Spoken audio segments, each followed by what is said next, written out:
welcome back, listeners. As you know, I'm Eddie Rodman, and I'm still talking to old gods of Asgard, who are doing their big comeback tour. How's that been going for you? Odin? Splendid! I'm having the time of my life. You know, I didn't realize how much I'd missed that. And what about you, Thor? It's okay, you know. Well, this must bring back a lot of memories. Oh, yeah. It's wonderful to be back on stage. If it wasn't for my knee, I'd feel like a young man again. Well, speaking of that, I hate to keep harping on this age thing, but I gotta tell you, I've heard your new songs, guys, and you sound really good. Thank you. And this may be a touchy subject, but to be blunt, you really don't sound, well, old. I mean the difference between your speaking voice and your singing voice, it's pretty striking. What the hell are you talking about? You saying it's not us singing on that record? What? What's he talking about? No, I'm not saying that, guys, but I can't help noticing the difference. Son, you're on thin ice. You calling me a liar? Whoa, hey, let me just step in here for a moment, boys. Yeah, Eddie, they do sound different, but believe me, we're not talking Milli Vanilli here. These guys are the real deal. Why don't you come to the gig tomorrow night and see for yourself? Once they get on that stage, boom, things get real. Really? Believe me, they play like they're possessed. It's almost like magic. Look, you see my boys play, you see the old gods for real. These guys project a lot of power. They're not lightweights, you know what I'm saying? All right, Barry, I'll see if I can make it. Now, let's take another quick break here, and after that, we'll play the new Old Gods of Asgard single. Don't you go away.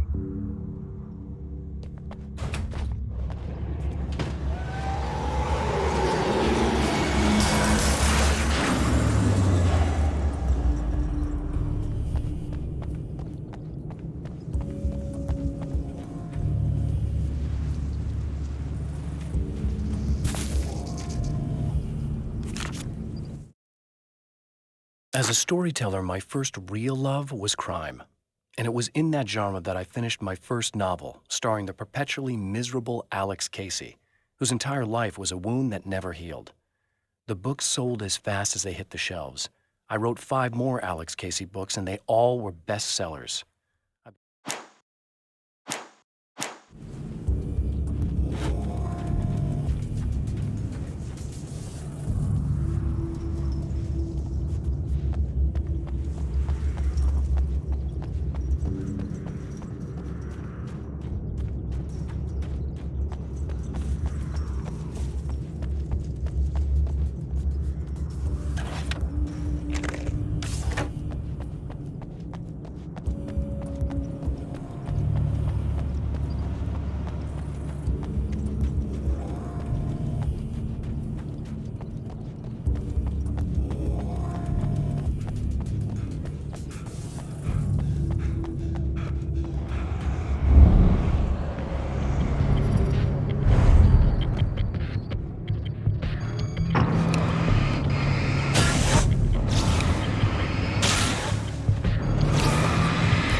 I've carried a flashlight and a gun for so long that I feel naked without either. It's all too often that I need them. The darkness protects the taken. Shadows crawl over their forms like living things, protecting them from harm. Blows that would injure or kill a human outright mean nothing to them as long as the darkness persists. But light makes them vulnerable. Light burns the shadows away. The darkness that...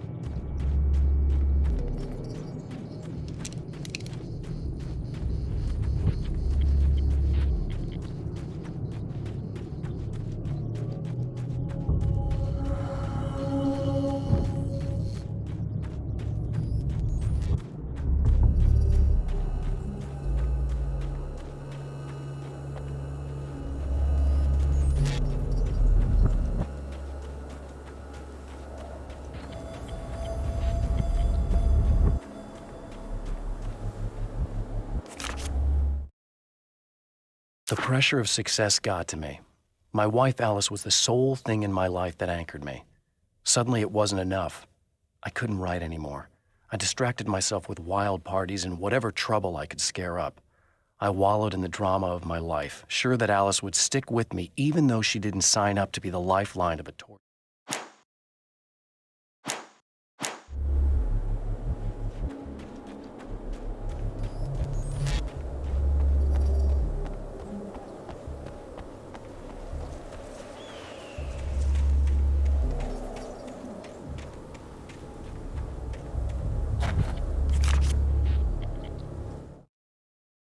The spiders aren't really the work of the enemy. They're a side effect, a part of the dark place's less significant fauna that has managed to slip through the opening I made when I arrived. Less an animal than an idea that has assumed the form of an animal. Makes them no less dangerous, but at least they're a little easier to deal with.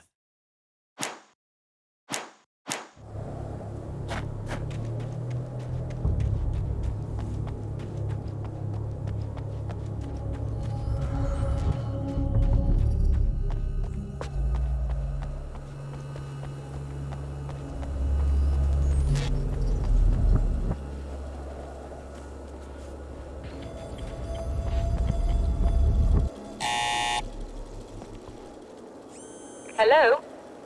I'm Dr. Rachel Meadows, and... Wait a moment, it's you! I can't believe you dare show your face around here again.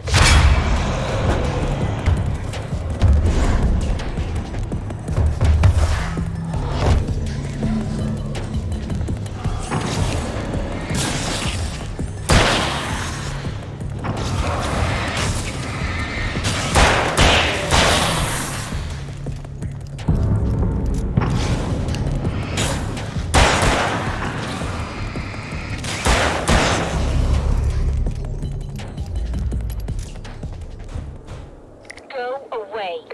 It wasn't me. I just look like him. Are you serious? That's what you're going with? Please! I'm trying to stop him. You saw those shadow things trying to kill me, right? I bet he got along with them just fine. Yes. Yes, he did. All right. Come on in. Thank you.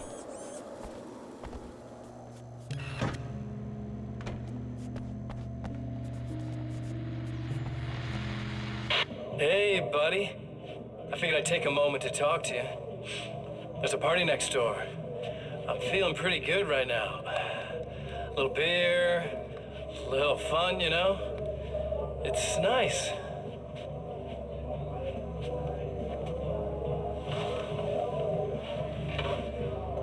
Listen, this whole thing between us, it's a little weird for me too, you know? I mean, we don't just look the same, there's a lot we share. I mean, up here, I know you, right? So I was thinking maybe we could...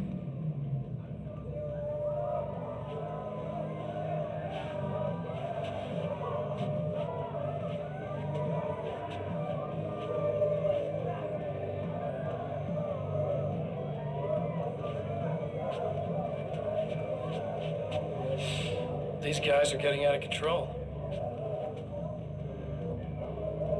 Look, I feel like we're both victims of circumstance here. And maybe we could make some kind of effort to...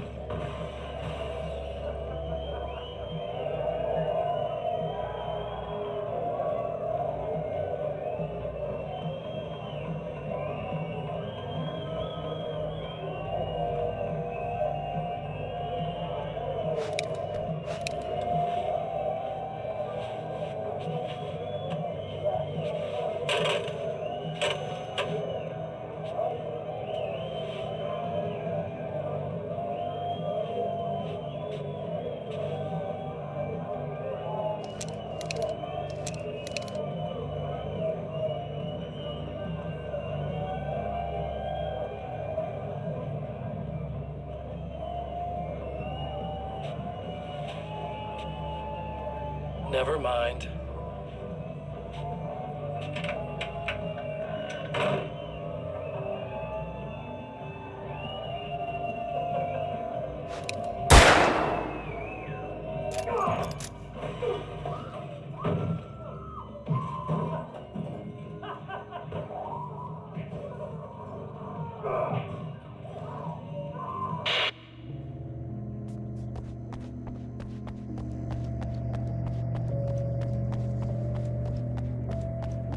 Just a moment, I'll send the lift down to you. I didn't expect to see anyone here tonight, but I'm relieved to see an actual person.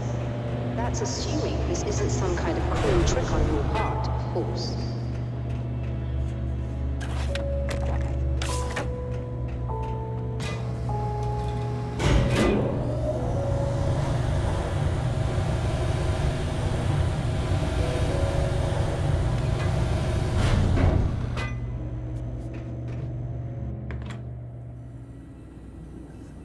Doctor, the man who looked like me, what did he want here?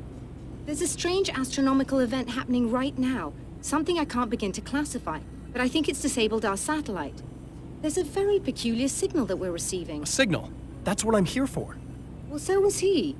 But he didn't seem to understand it at all. He got very angry, sabotaged our imaging array, and now we're blind. I believe the event is still going on, but we can't pick it up. Is there something we can do? What he broke is essentially just a special camera, but we can't use the telescope without it. There's a replacement in my car. If you can get that to me, we're back in business. Consider it done. Tell me more about the signal. It's almost as if something's being transmitted to Night Springs. It's the strangest thing. It's quite elusive, almost as if it wasn't properly there. I don't know how to describe it. So, what was the signal like? I wish I knew. He appeared before I had a good fix on it. He was very pleasant when I was working, but when I isolated the signal, he suddenly forced me out of the control booth. He said it was none of my business. He seemed to change. Somehow he was very smooth and charming before that, but suddenly he became... I'm sorry. I'm not sure I want to talk about it. I have to ask, do you always wear that to work? I was at a party for a local art exhibition. Fascinating works. When I was called away by my assistant, Michael was the first to spot this event. I don't know where he is now, actually. He was supposed to bring us some food, but he never showed up. Tell me about the event. Oh, it's quite fascinating. It looks as if stars were changing, somehow. Or shifting positions. It isn't really happening, of course. Most likely it's caused by some kind of atmospheric refraction phenomenon. But I've never seen anything like it. Did he hurt you? No. He didn't quite threaten me exactly, but those shadowy things started to crawl into view, and whatever the signal was, he seemed to be extremely frustrated by it. He just started breaking things and left. I thought it best not to interfere. You were lucky. He's done much worse. Yes. He showed me a knife, and he kept talking. He enjoyed the sound of his own voice. A proper maniac. You really aren't anything like him, are you? Believe me, I try very hard not to be.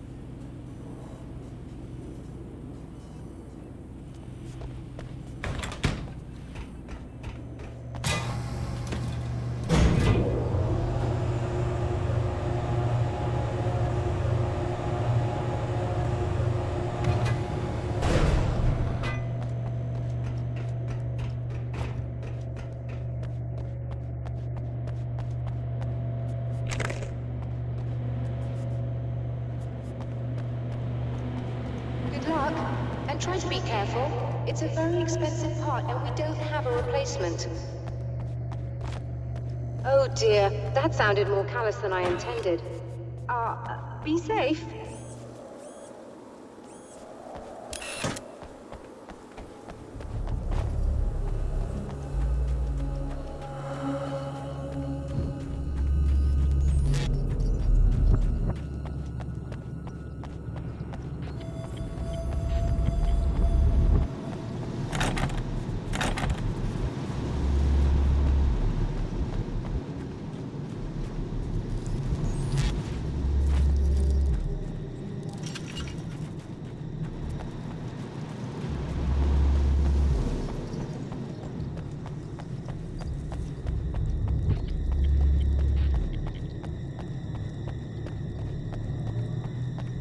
This must be her car.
found it!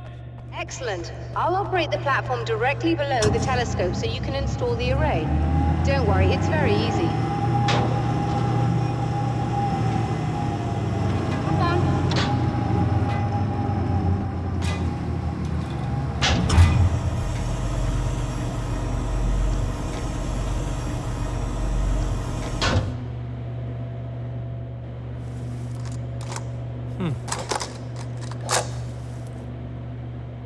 Brilliant, you've got it. I'll just run a quick diagnostic on it. Yes, it's in perfect order. All right, we're good to go. Let's take a look at the skies.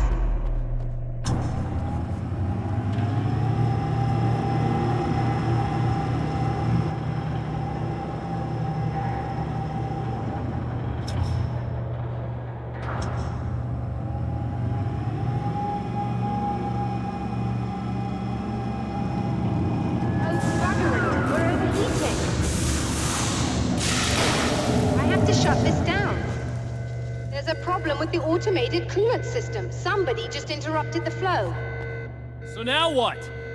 Well, you could go and open the secondary coolant flow valves manually. I know it's dangerous there, but, well... I got it! Please come talk to me if you have questions.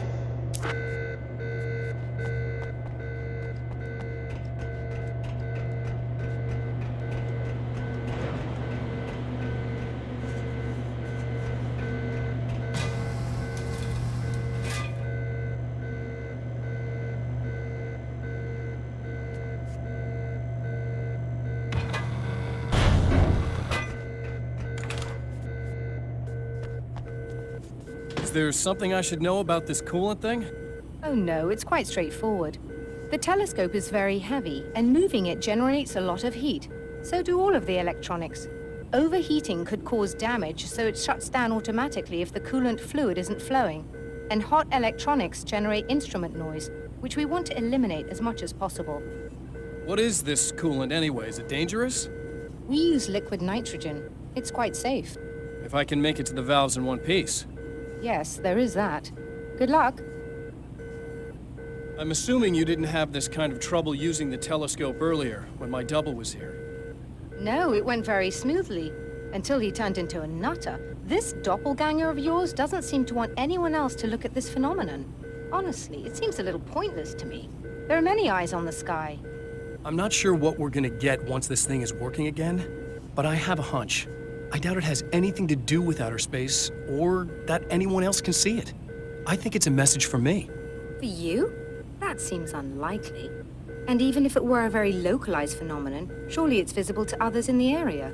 Maybe, but I wouldn't bet on it. There's a reason he came here, and a reason he doesn't want me looking at it.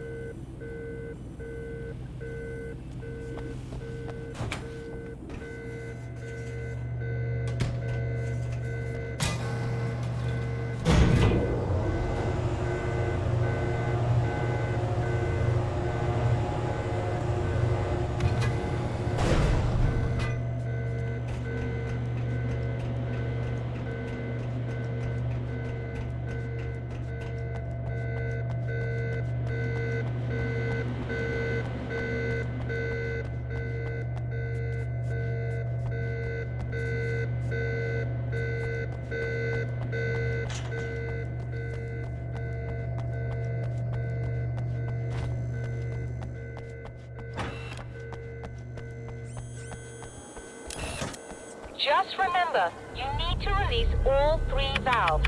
It doesn't matter what order you do it in.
released all the valves, Doctor. Is it working? Just bear with me a moment. Yes, I believe you've got it sorted. It's working again. Nicely done. That sounds like trouble. I don't think they're happy with our success.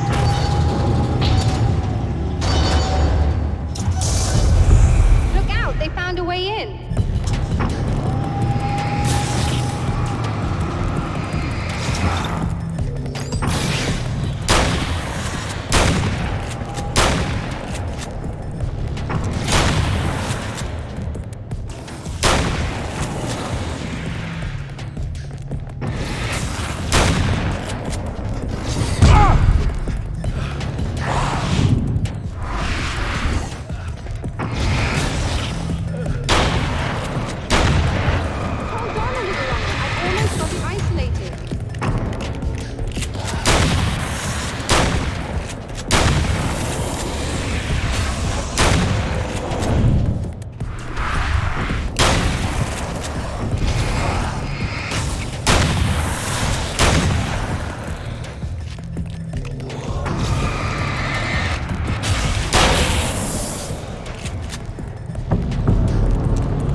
Intense.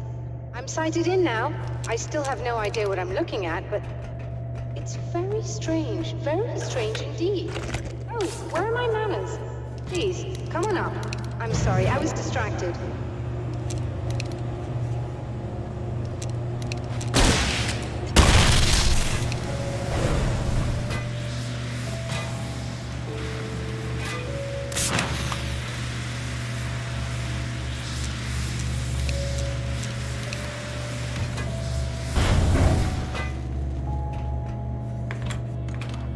Receiving the signal now. Oh yes, it's coming in loud and clear. It's amazing. I'm not sure what it is yet, let alone where it's coming from, but it's interacting with our system somehow, like it was intended for us. But I don't understand how that could be. Maybe that's just how the story goes. What? Never mind. Is there a way I can hear it? Or however this is supposed to work? I think the signal is incomplete somehow, but you should be getting a printout of it now. What do you mean it's incomplete? It's almost as if we're only getting a fragment of it. I need the whole thing. This is important. I'm sure it is, but this is all we're getting. Did the man who looks like me get the whole thing? He locked me out of the booth, so I have no way of knowing. But I can tell you that he didn't really seem to understand it. So, what's in the sky? It doesn't make any sense. The stars are just... they're wrong. I thought I'd be able to see something. But it's like I'm looking at a sky that's just... it's not the right sky. But that's impossible. I consider myself a rational man, Doctor. But this isn't a thing you can measure or explain. I've seen impossible things that have taught me just to roll with some punches. It's either that, or go insane. I find it disturbing that you sound like you're speaking from ample experience.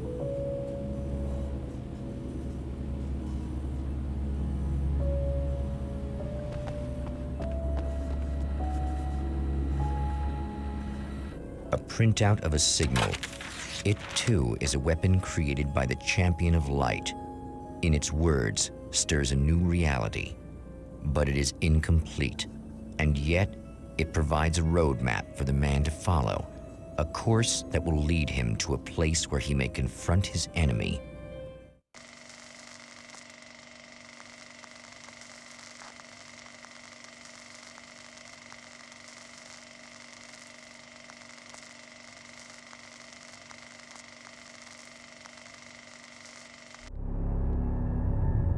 The drive-in.